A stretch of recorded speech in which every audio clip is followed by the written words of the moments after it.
So 93% of freelancers that make over $100,000 a year cite. To start off, just start with who you are and what you do. Yeah, so my name is Mitko Karshovski, and I do a lot of different things. So I'm a podcaster. I have a podcast called That Remote Life, which is a top 2% podcast in the world, and we talk about a lot of things related to the location-independent lifestyle, remote work. What I'm really fascinated with is this current work revolution we're going through at the moment, and how it's going to affect the future, right? And there's so many parts, because work is so central to everything that we do. It will have, a huge effect on a lot of different things in our life. And I'm very, very fascinated with that. And so I have discussions with a lot of thought leaders and experts and entrepreneurs all about like what's going on in that space. I also work with clients. I help them as a fractional head of remote, if you've ever heard of that before. So how do you really make a remote company function in that setting and really win in that way? And yeah, I've done a bunch of different things. I don't know how far down the rabbit hole you want to go. Yeah, that's perfect. How did you get started in the whole world of remote work and I guess digital nomadism? I don't know, that term's loose, but Yeah. how did you get started doing this? It seems like you've been into it for a long time. Yeah, so when I was originally born in Varna, Bulgaria, in Eastern Europe, and I immigrated with my parents to the United States when I was 10. And 10 is a very strange age to do that, because you have to some extent like developed you started developing a personality already, right? But you're not like older yet. It hasn't fully developed. And so I kind of came over in this part where like I almost have like two completely separate parts of my life, right? Like one where I was living in Bulgaria, and then like one where I was growing up in the United States. And because of that experience, I could never quite like shake off this feeling that the world is really, really big. And this idea that I would just spend my entire life just living in the United States was just like bizarre. Like I just could not, like there was no world in which I imagined that would happen, right? And so I was always looking for something that would like allow me to do that, if that makes sense. Like I was searching for something that would let me do that. I just didn't know what it was. And after college, I got involved in startups. So I said, I need to be a business owner. I'm already like entrepreneurial. My dad's an entrepreneur. So like it's in my blood, like he passed on the disease to me, so to say. And so I got involved in startups thinking like, okay, my way of doing that is to like make it big, make millions of dollars, sell one of these businesses and move on with my life. And through that process of kind of being in that world and just like investigating, I stumbled across, and I don't know the exact order here that this happened, but I either heard the term digital nomad on a podcast first and then read the 4-Hour Workweek, or the other way around. I don't really remember. And then the way that I explain it or describe it is that the term digital nomad is almost like a Pandora's box. Like that's the keyword that you need to put into Google, and all of a sudden this entire other world appears, right? Like you take the blue pill or the red pill, whichever it is, and you exit the matrix kind of. And I was like, "Oh, here we go. This is it, right? This is what I've been looking for this entire time." And I just dove in head first. I said, okay, great. I found this thing. In a year, I'm going to be a digital nomad.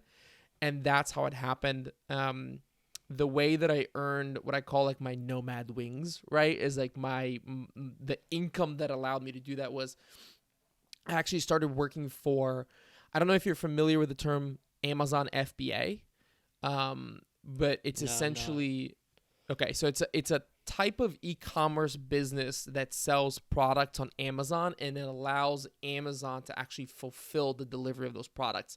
So FBA stands for Fulfilled by Amazon. And so I started working for this really fast-growing FBA brand. And yeah, I was just like their first hire. You know, it was just the two founders and me, and they were just paying me like $1,000 a month or something like that. And I was like, made. You know what I mean? I'm the wealthiest man in the world, and so that was it. That's awesome. That's super, like, I don't know. That's exactly kind of, I feel like, what I'm going through. You like find that key term, and then you like look that up. You find, like, I don't know. I started with Ali Abdaal, and then I read the 4 Hour Work Week, went through that, and then I mean, I'm still like early process. Um, Yeah. but that's Ollie's a awesome. His yeah, stuff is right. awesome. Yeah. That's the one thing that I love about YouTube is you can go back to the first video, right? And isn't that amazing? Like that wasn't a thing before where you were like, "Oh, let me see what this person was posting in college or whatever." Like, you know, in the 90s that wasn't a thing, but now you can go back and see, "Oh, this guy's just been doing this for like a really long time and putting out awesome content." So, yeah, his stuff is amazing. Yeah, no, it's so cool to see how people grow over the course of like either like 3 years or even just like 10 years. Like some of the YouTubers are have been doing it for such an, I don't know, just such a long time. But you can really like study what they did to grow and like gain their success on YouTube, which is really fascinating. And it's like not really something that you used to be able to do as easily anyway. You know what I mean? Yeah, I for sure. And there's this other concept of being an overnight success 10 years in the making, right? yeah. Where just, you know, you people have been putting the hours in and the repetitions and building that muscle, and then something happens and they blow up, right? And you're like, "Oh, look at that person, they're like an overnight success." But you don't see the failures and the lessons and the process that went behind it. And I think that it is really interesting when you can do that deep dive and be like, "Oh, okay, they really blew up with this podcast or this YouTube channel or this project," but like look at the battlefield, right, of other projects before that. Yeah, you see all of the things that didn't work out for them, and the ratio of things that didn't work out to things that worked is like 100 to 1. Like they have all these Yeah, projects. absolutely.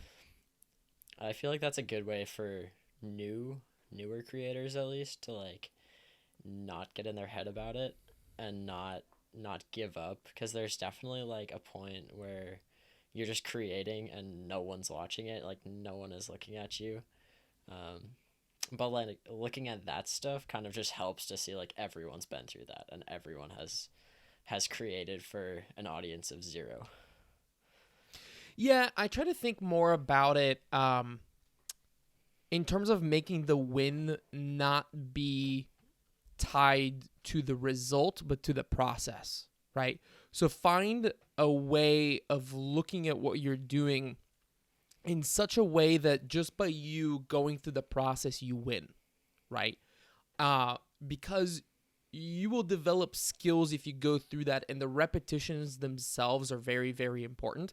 So for me, when I started the podcast, the thing that I thought about was, okay, even if this podcast doesn't take off and doesn't become like you know, something that a lot of people listen to, I will have been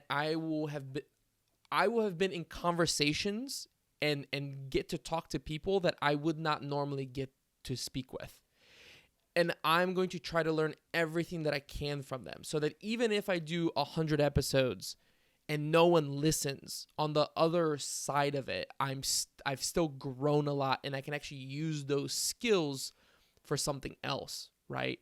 And especially with like podcasting, like it really develops your ability to communicate. And if you go back to like my first episode, it's not, I don't communicate as clearly. I'm not able to put as much energy into it, and that's a skill that I've developed over 160 plus episodes at this point. And so I really, that is like my really big tip for creators that I think helps a lot, because then you tie your win to you continuously doing the thing over and over and over again, and that's the win itself. And you know, creating an audience is just a like a byproduct of that. Right, yeah, no, that makes sense. I heard that somewhere, I'm not sure where, but I heard that just like making the process your goal instead of making your goal, and I wrote that down Because I was like, that's such a good just thing to keep in your head as you're creating content, getting the reps in, and just Yeah. building your skills and your knowledge. So getting into your podcast a little bit more, what was the inspiration behind that, and like how did that come about? I mean, I was always attracted to the medium, because, like, I'm not gonna lie. I think, like, I've always had some ability to communicate. Like, that's always been a thing that I've done. I do think it has something to do with the fact that I'm an immigrant and I had to kind of like relearn English and like study consciously, like, oh, how are these people communicating, and what jokes do people say that land, and so on and so forth.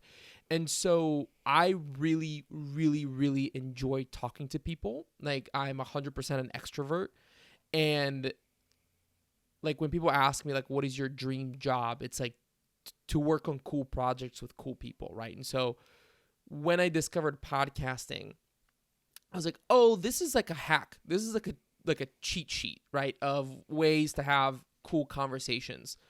And so that's why I jumped into it. I was like, this is a cool medium.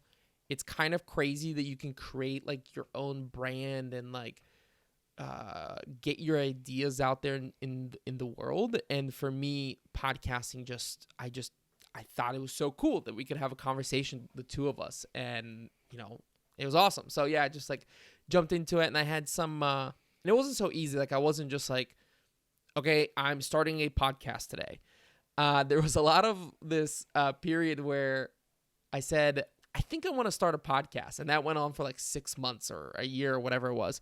And I'm very thankful that I have two friends and mentors who themselves are very successful podcasters. And they said, we were at a conference and they grabbed me and they were like, hey, when are you going to like step up? And, you've been talking about the fact that you want to start a podcast. When are you going to start? When are you going to, kind of like do it? And one of them said, I'll be your first guest. And so that was it. That's so nice to have that. Just someone to keep you accountable, someone to help you, like, I don't know, just make the jump. What was like holding you back from just starting it? I think it was this. It was always like the thing, right? Like for me, podcasting was, well, no matter what projects that I'm working on, like if they fail, podcasting is always the big project, right? And so there was this fear of starting something that was that important to me and that I might fail. And then what? Right? It was this sort of like I almost didn't want to approach this this goal that I have because I was afraid of failing. So it did take a little bit of that like rewiring of you only fail if you quit, right? And just kind of like keep going. And it's the first thing in my life, to be honest, that I've kept consistent for such a long amount of time. I'm like a very much like a sprinter. Like give me something to work on for 2 months and then I want to go do something else. But the podcast, I've found a way where, because it's something that's so malleable that I can like really adjust and turn in the directions that I'm interested in. It's something that has been it's not like the easiest thing to be consistent about, but it's definitely the thing that I've been the most consistent with. And like, it's worth it. Like there is a lot of benefit that happens on the other side of doing something every single week for a year or 2 years or whatever. Yeah, that's really awesome. That's exactly what my mentality was when I started. I was like, this is going to be sick. I get to talk to cool people and learn a ton of stuff while also like making a product out of it and like helping people. It's like so awesome. It just works Right. so well, and it's just like, I don't know, it's a win-win for like everyone. So you said you kind of like sprint with other project, but podcasting is like your main one. What's like some of the other projects that you have worked on? Oh man. I mean, like I said, I used to be in the like I got started in the startup space. So my very first startup was something called Access Adventure, which was an Airbnb like platform for outdoor equipment. So, somebody could come on and put up their tent, and then someone else could come on our platform and actually like rent it from them. And it was a terrible idea. But we did that for like 6 months. I had a team, like we built the whole thing. We tried to like get, like VCs and that kind of stuff. I did for a while. I was selling. Do you know what an AeroPress is? No. It's this like. That? It's a coffee maker that's very easy to travel with. It's actually really great. Oh, I use one all the time. It's like a plunger actually. kind of thing. Yeah. Yeah. So for like half a year or something, I can't really remember. I started making like cases for the AeroPress, like these like really pretty canvas and leather like bags in which you could put in. They had like little slots for everything. So I've done that. I've done a bunch of stuff, man. I can't even like remember at this point, but yeah, there's been a long winding road of, I had a business where we were selling yurts for a little bit. I don't know if you know what a yurt is. Yeah. Yeah, dude, there's a lot of stuff. That's a quite a collection of things. It's a variety. Yeah, and like there's been no like home runs, right? Like that's the thing, is there's been no, it's just one thing to the next, to the next, to the next. And that's sort of like why I almost say entrepreneurship is this like this disease, which you kind of like, but it is like a disease. Like you kind of go through all these things until eventually, like hopefully you hit a home run, or you figure something out. And yeah, it's fun. Yeah, eventually you find something that works. Like we were talking about earlier, you just have all the failed projects or the things that you've learned from. But that's kind of funny. What are some like more recent ones that you've worked on? So about a year ago, I started a company called Parable, with the idea of, do you know what like a Harvard Business Review case study is? Yeah. So we would do the whole concept there was, okay, these billion-dollar corporations that are used for these case studies are not really all that helpful to people who are like solopreneurs or who are lifestyle business owners who just want to have a small business that gives them like a great income and provides like a really great quality of life. And so we started producing these case studies of businesses like that.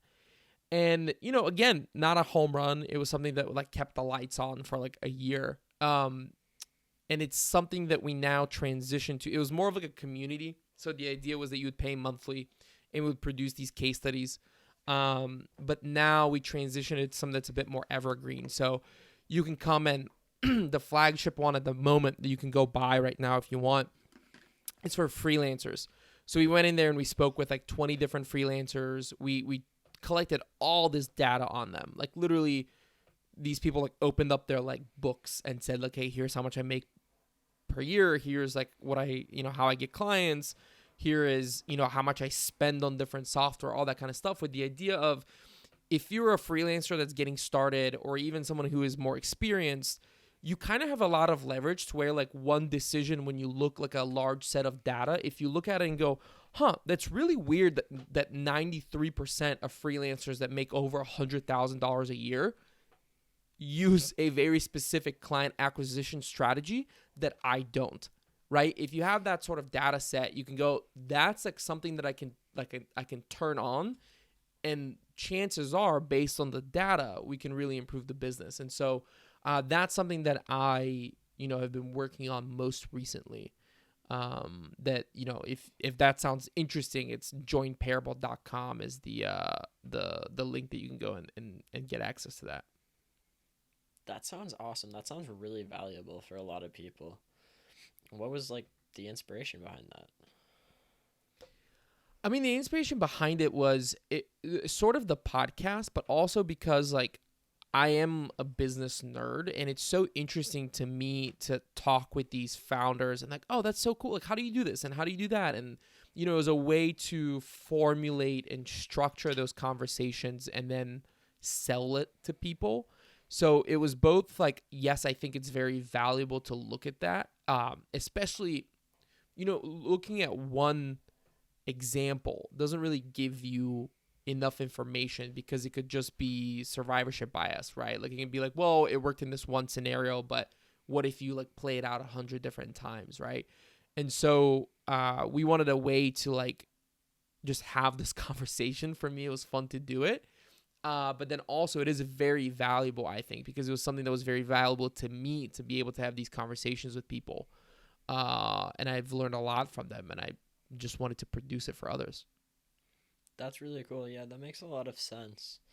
Um, just like wanting to get that out there because I feel like a lot of people starting out would like really benefit from that, and I feel like a lot of people would also be willing to like pay money because they could potentially help them get their career off the ground and then do something that's like either what they want to do or like better than what they're currently doing, which is like that's always good to Yeah, and help people out like that.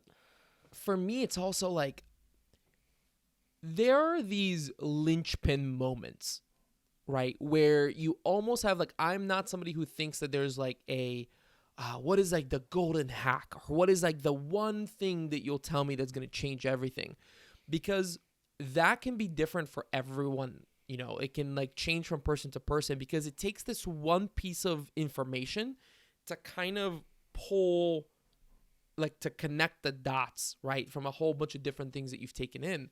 And so for me, that's why I tell people, for example, like never second guess buying a book, because a book is what, like $15 or whatever. Kindle is like a $7 kind of buy. And the whole book doesn't have to be incredible. But if there's like one sentence in there that kind of makes you connect a few dots, that $7 can have a huge ROI, right? And so that's how I looked at those case studies, was like literally something like the example that I gave, which is like we found that 93% of, or 92.7, whatever the exact number was, of freelancers that make over $100,000 a year cite one specific way of acquiring clients as their main way of doing it. And then when we looked at people who that wasn't the main way of doing it, there was like a correlation in terms of like they weren't making $100,000 a year, right? Or there was like a very small percentage of them that were. So that's like very interesting, because then that right away is like, great, I know that I need to go do that, and that, the rest of the case study can be useless to you, but that one specific realization can be really, really valuable. And in case, you're wondering what that is, it's referrals. So 93% of freelancers that make over $100,000 a year cite referrals as their number one client acquisition strategy. Huh. That's really interesting. That's not something I would have immediately thought of as like a really important, you know what I mean? Huh. Yeah. But I guess it is. That's kind of cool. That's, yeah, and like sharing that with like a lot of people would, I guess, help people to make more money from their freelance businesses. But like, I don't know, that's a very niche thing to like be like, I want to do this. But that's awesome. That's really cool.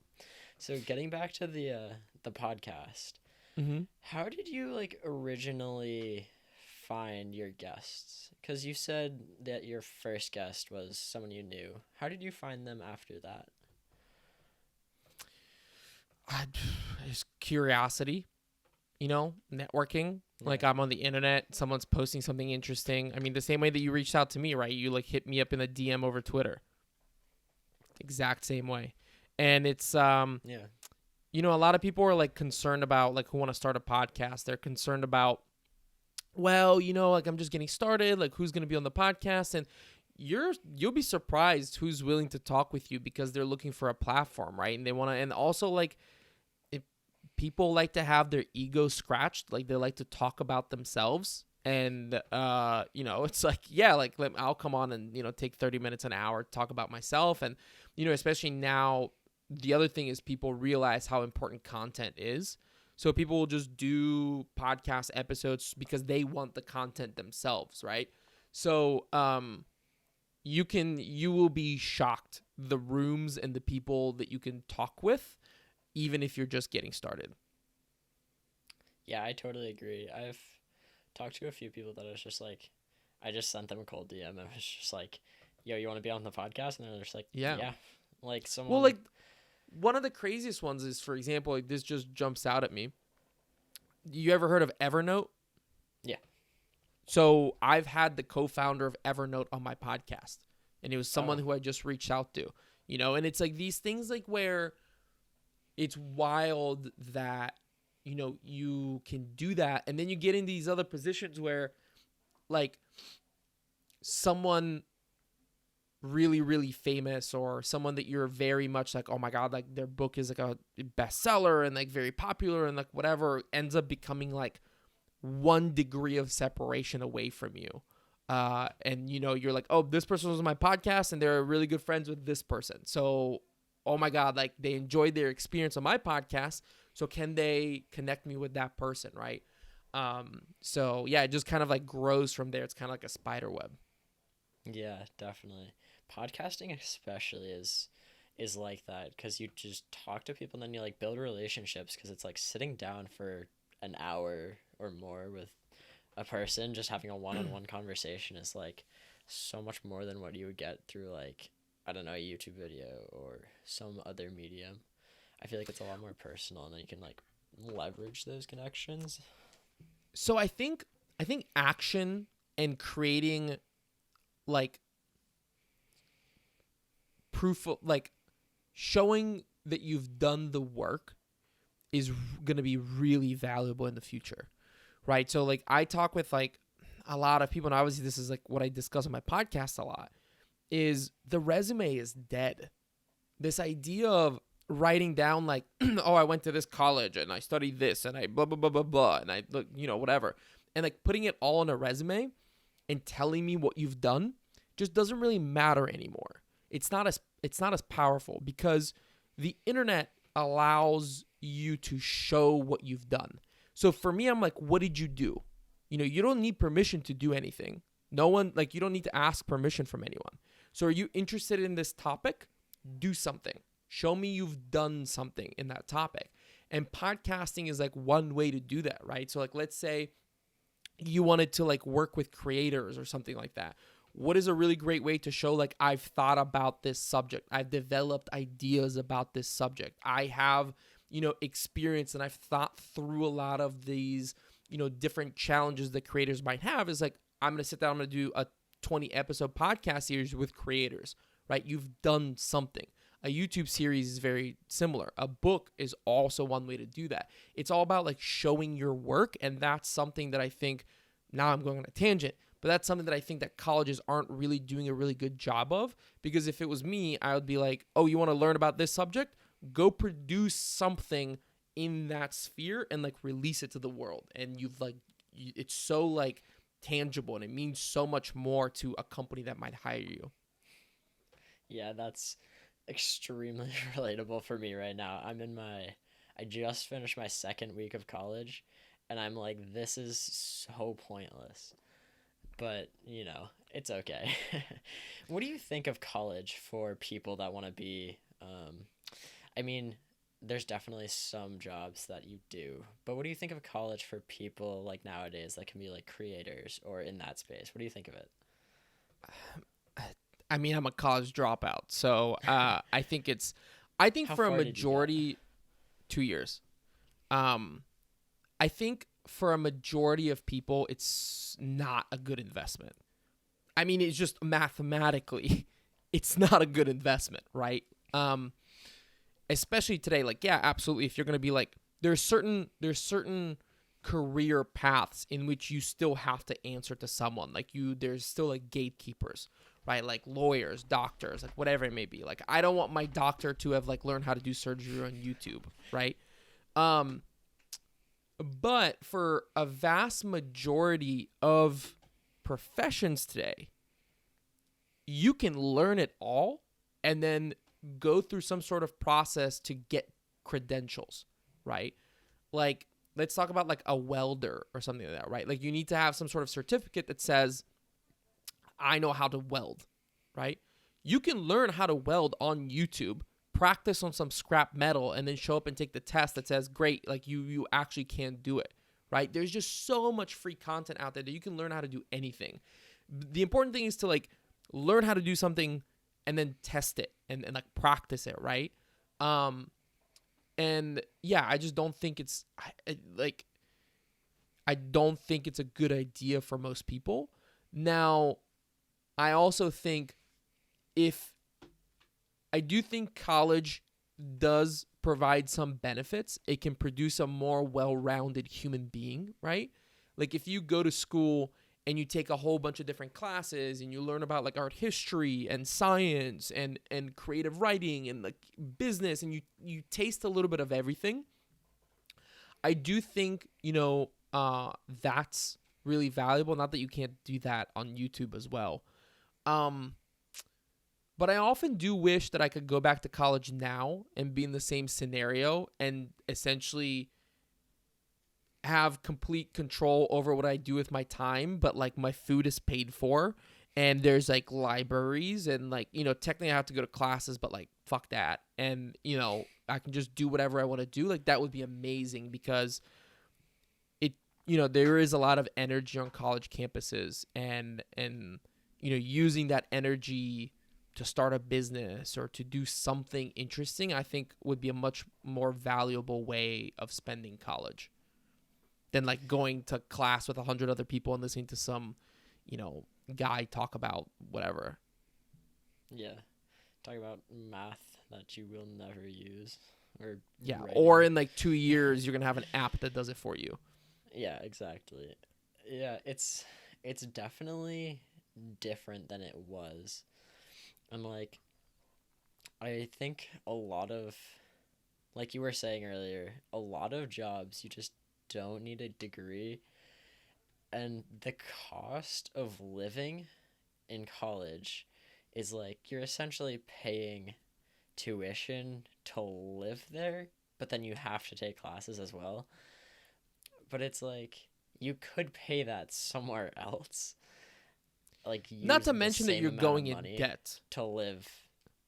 Yeah, exactly. Yeah. The big It's thing is like you're going in You're debt. using the same. Yeah, and then you're out, and you have negative net worth, and then you're just like stuck there with no money, and then probably, I mean, the average starting salary of most colleges is like 40,000. Like it's not even that good unless you're going to like Harvard or Columbia or something. Yeah, so okay, that's a good caveat is that if you're going to some of these like top 5 schools, I think the network is worth it. I think Yeah. the network is worth it, and then there's this concept of borrowing credibility, right? And you being able to say like I went to Harvard, you are borrowing credibility. Like there's a brewery here in Cincinnati called Rheingeist, which I love. They just do everything right. But it was very funny because there was a guy who I had a friend who worked there, and he was telling me about one of his coworkers, and he showed up at the interview, and they were like, it says here you went to Harvard Law School, and he said, yeah, I graduated from Harvard Law School, but through the process I realized I did not want to be a lawyer. And they were like, great, you're hired.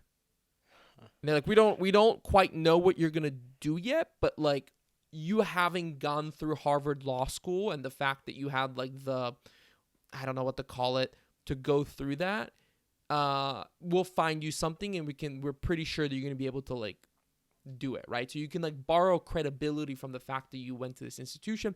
And people do this with companies as well, right? Like people say like, oh, I worked at Apple, or you see this a lot on like websites of like have been featured in blah blah blah blah whatever. That's borrowing credibility. So if you're if you can go to like Yale or Harvard or one of those schools, do it, because the network will be worth it as well. Like the people that you're going to meet there are going to do something interesting, most likely, and it's good to know those people. Yeah, that's so true. That's something that most people I don't think really think about applying to college because I like just went through that process, and it's like most people think about either like the type of like the thing they want to study, which is arguably unimportant for a majority of people because most people are just go into business. But like a lot of people don't think about the people that you're gonna meet and the connections you're gonna make. Like I heard something the other day, and the guy was talking about how if like you were saying you go to one of the like the Ivies or one of those top colleges, you're gonna meet a lot of people that are gonna do good things, and then you're gonna have all those connections out of that. That's like pretty much what you were saying, right? Yeah, and not to mention alumni networks, right? Like there's I don't know, like a bunch of people who went to Harvard who've done really interesting things, and you have that. It's like a community, right? It's like a closed community that you have access to, and you can say, hey, you went to Harvard, I went to Harvard. Let's whatever.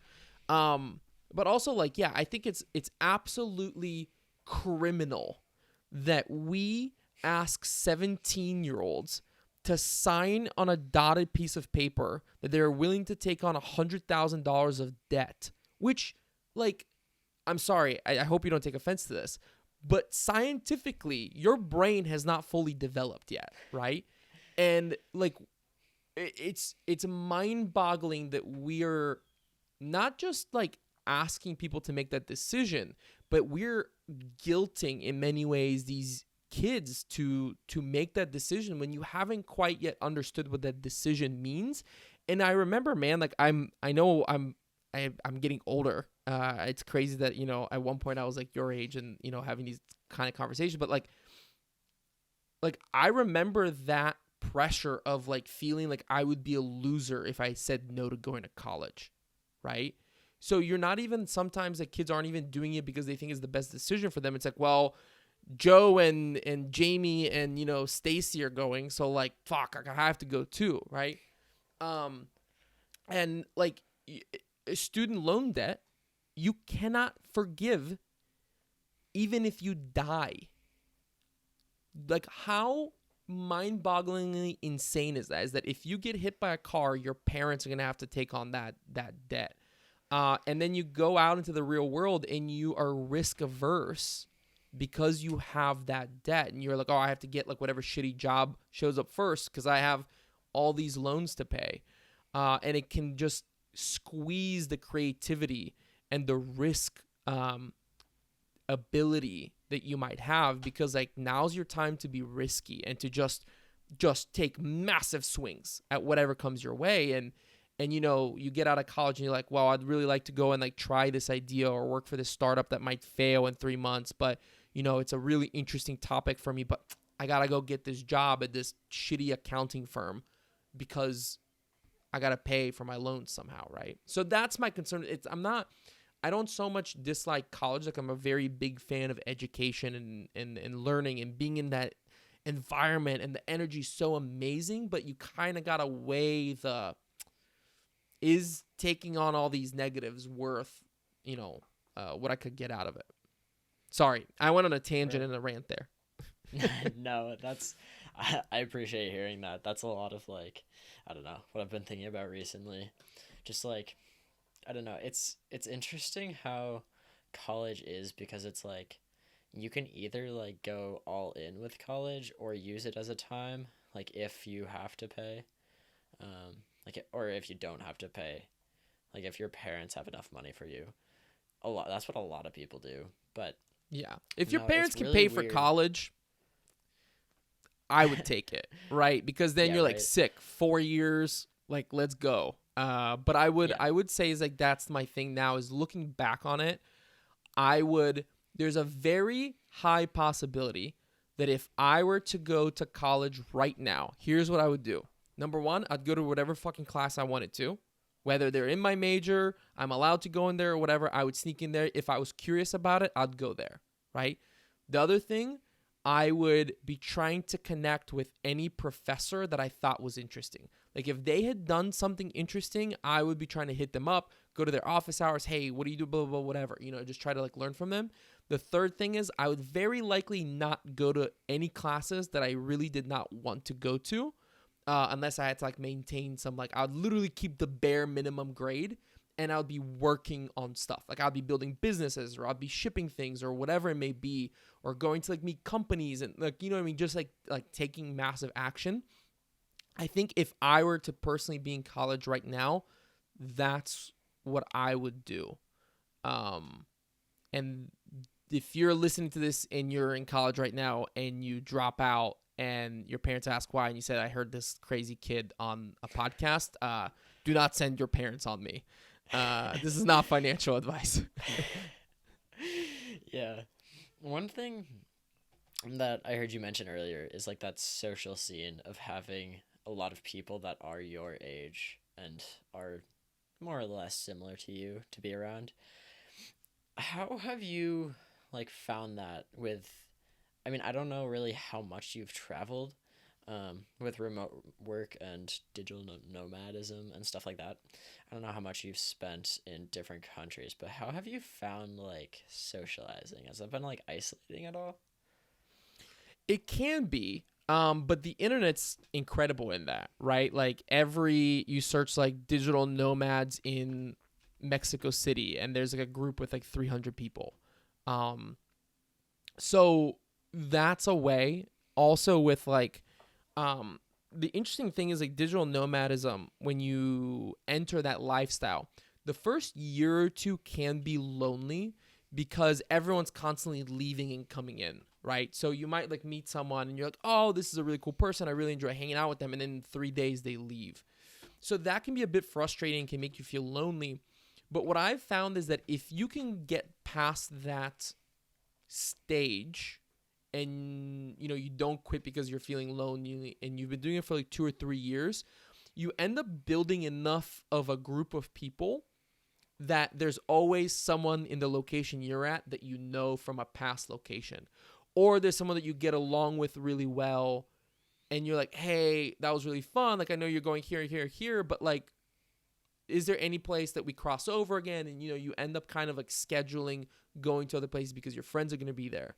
The other phenomenon that we've noticed, and I talk about this a lot with my wife and my friends, is digital nomads go deep fast because they know there's a ticking clock to when that friendship not ends, but will have to be put on pause in some ways because they're going to leave, right? And of course, you can always talk to them online or whatever, but they're leaving. So you know you have a ticking clock to go deep and to learn and find out about that person, and see if that's someone that you want to have like a long-term relationship with. So it's totally common to meet someone today and then tomorrow be talking about like, wow, what is your relationship with your parents, and you know what, and like really go deep really, really fast. And I've actually found that it's been easier for me to make these kind of like really strong friendships very quickly because of that. Because otherwise, in like normal society, quote unquote, that sounds so aggressive, but you play this dance of like, oh, how's it going, blah blah blah, what do you do for work, and you know, and you um that period of the relationship stretches, if that makes sense. While when you're a digital nomad, it gets condensed. So yeah.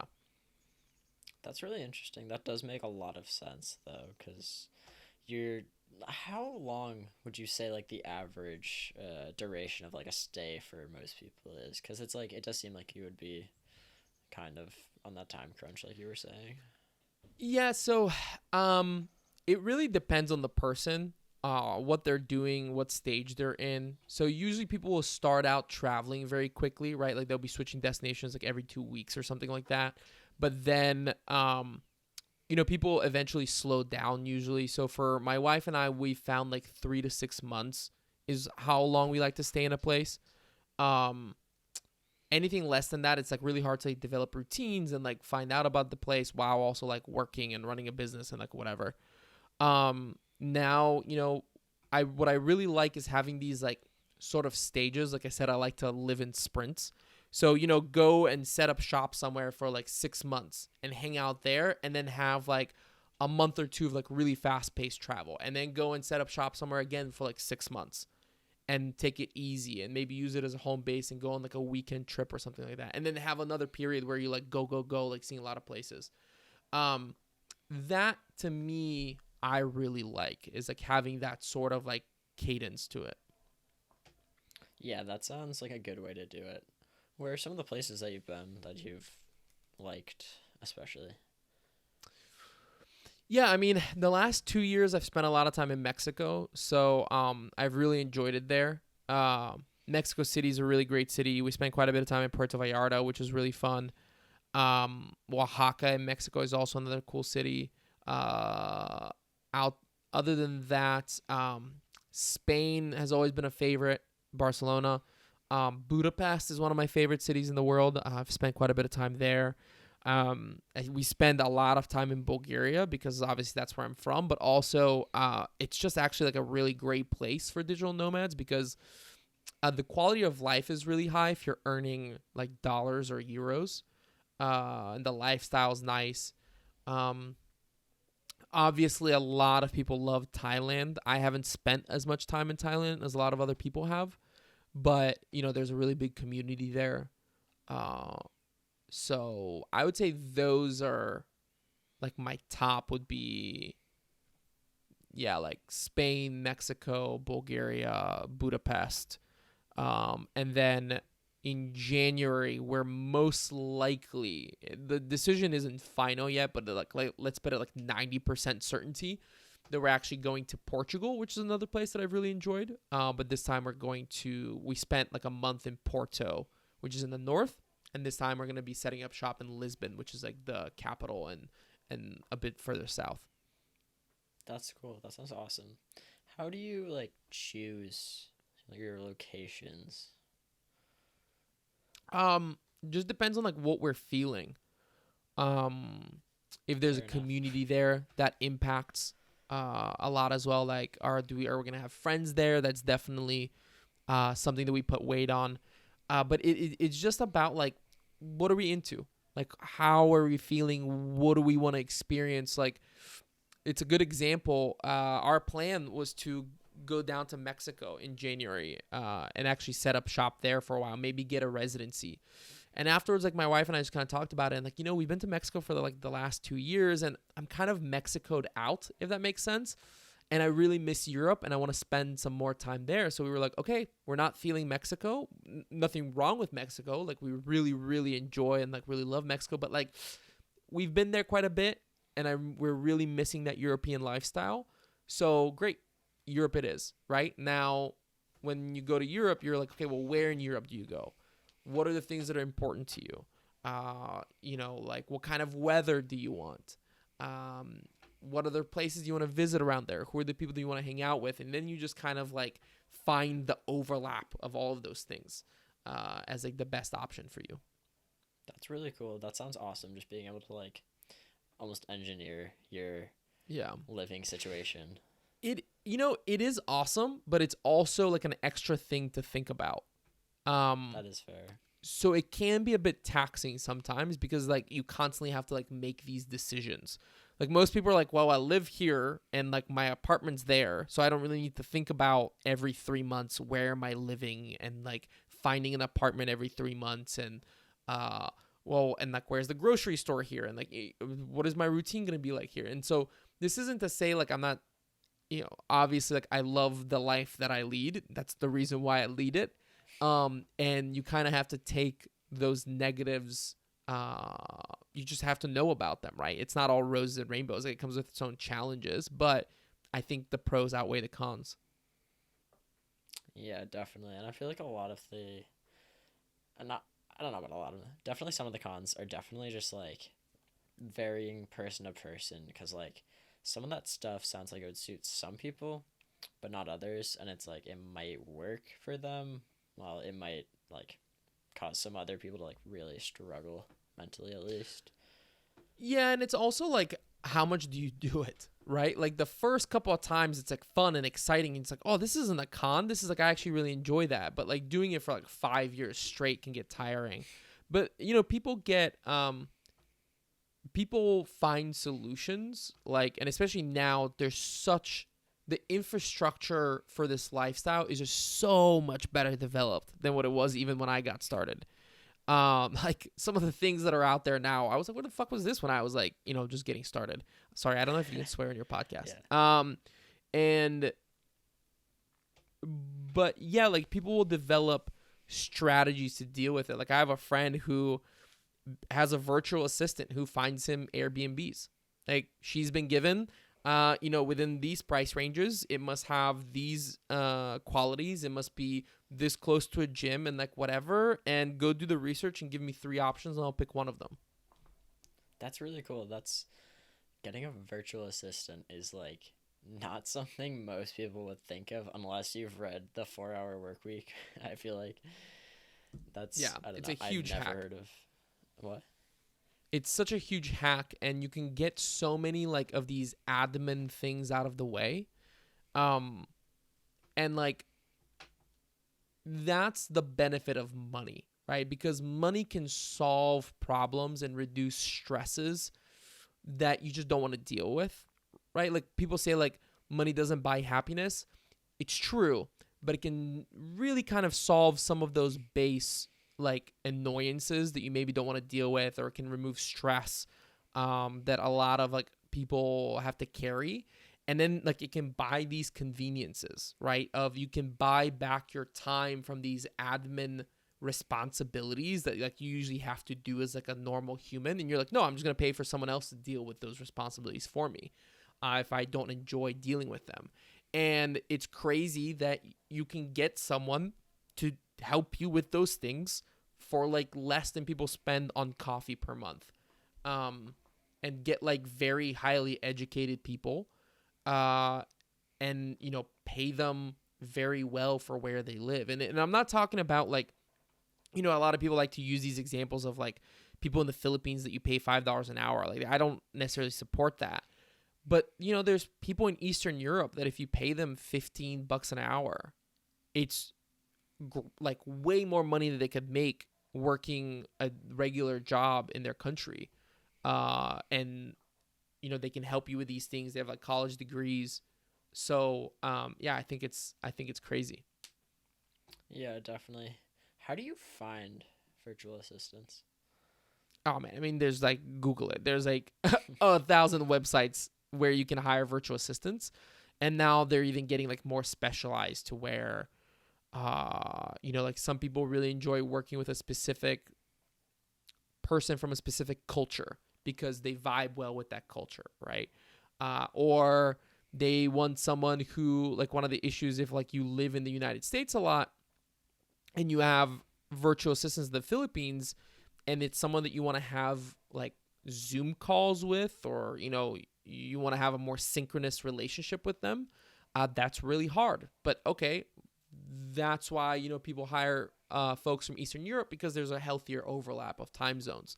So there's like a million places now to find virtual assistants, and when you figure out what type of person you work with best, you can kind of like narrow it in on like a few specific ones that specialize in that. Yeah, that's really interesting. How much experience have you had with hiring virtual assistants? Uh, you know, quite a bit. I wouldn't say I'm like the most experienced, because there's some people who have like entire armies of virtual assistants, but like, Yeah. I used to be the head of remote at a digital agency. So we had like over a dozen team members, and quite a few virtual assistants that were spread out over like 12 time zones. So I've done it for myself in the past, and I've also done it for businesses that I've worked on before, but I do have most of my experience, I'd say, in working with virtual assistants and other team members, and hiring and firing from being in a digital agency for quite a few years. So yeah, I'd say somewhere in the middle of experience. Yeah.